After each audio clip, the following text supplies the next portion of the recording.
far more than 100 years for any country. Why? The first one, empowerment. Without empowerment, young generation have no work. They are not able to pay for the tuition of their students, for their children. They are not able to feed their family. But because we built Mbale Industrial Park, with the good security that our local leaders provide us, we have a lot of new houses surrounding the park right now.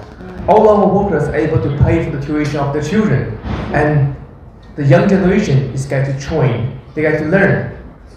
Like our chairman just mentioned, one of our workers in the factory right now make more than 600,000 shilling because their salary is not only by basic salary, but also there's KPI, there's bonus. The more they work, the more they get.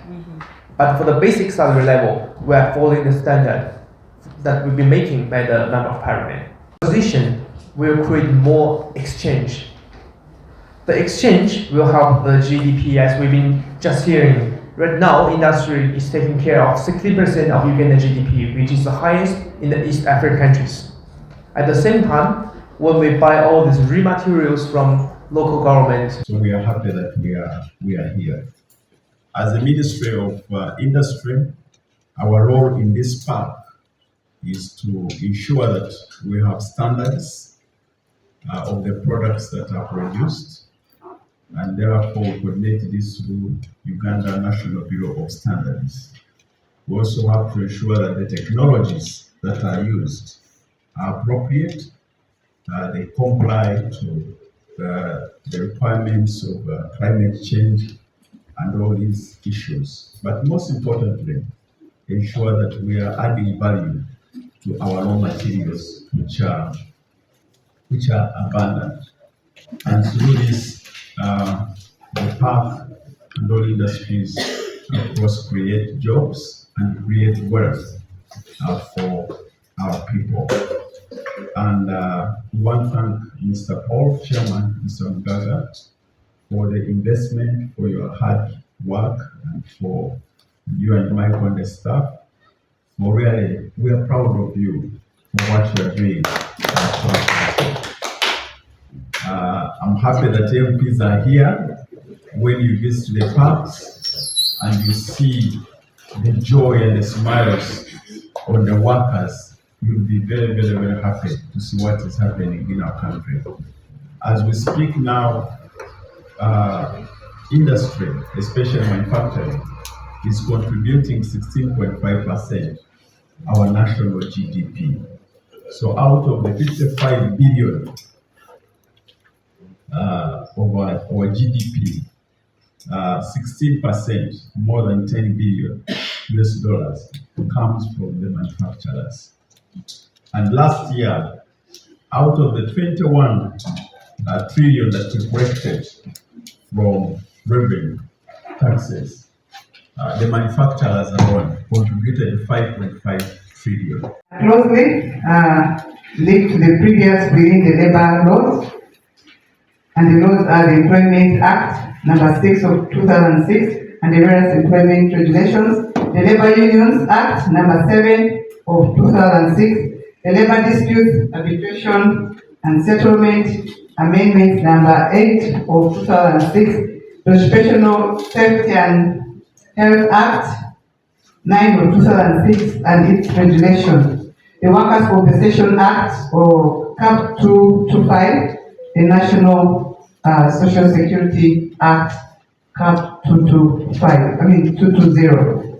Apart from this specialization, the labor laws also have very specific provisions which shall be checking on today. And this includes the written or oral and written contracts of the workers, public holiday, maternity and paternal leave, payment terms and issuance of pay and pay statements of pay slips, sexual harassment, gender-based violence and discrimination or in employment, dispute resolution and settlement, grievance management and disciplinary procedures. Also see power of labor officers at workplace.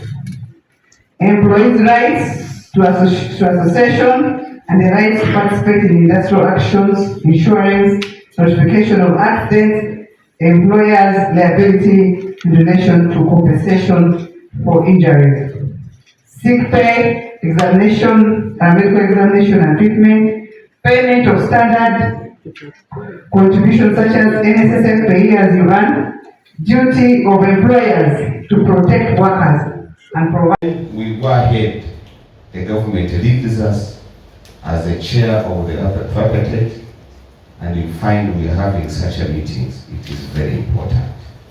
So we want to thank you, government, for doing your noble job of making sure that the citizens of this country are protected, are considered, and all issues are discussed and negotiated to make sure all parties are happy and hence increase the productivity. What I want to assure them is that the government is and has continuously given a goodwill towards making you stay here successfully by providing an enabling environment for you to thrive. We took note of the disaster that hit the Sino-Uganda Park, and we pray that with time you are going to heal those wounds. I want to welcome you with the petition that was presented to our office. I feel that this is the right platform that we shall engage and provide long-lasting solutions for our workers within here, to provide meaningful employment for them and also have them secure justice in terms of human rights and other issues. It was believed that the workers were not treated well. Seeing is believing. Now they've seen it for themselves. And for me, I knew what I had done, making sure that we create jobs and the workers are here. And they're very happy with the work they're doing. They're doing, you can see, they're in a very clean environment. They're being fed. And so everything is okay. And they're paid their salaries on time. That's the most important thing for them. Instead of them getting engaged in social vices like stealing, like prostitution, they're here now in gainful and meaningful activity. For me, I'm excited about it. That you will also recollect that during the International Labour Day celebrations in Fort Portal for this year, His Excellency the President made a directive and instructed the Minister responsible for Labour to look into the matter of the increasing levels of casualization of labour, labour brokery, and all sorts of precarious work. And this arose from the speech by the workers under NOTU, where we raised on the matter of the ever-increasing labour brokerage and also casualization of labour in most of the factories, industries, and all organizations. So one of the reasons that brings us to Mbale to start with the Sino Industries is actually to look into the implementation or understanding to which levels has this issue reached in all these industries, how many people are employed as casuals in every given organization.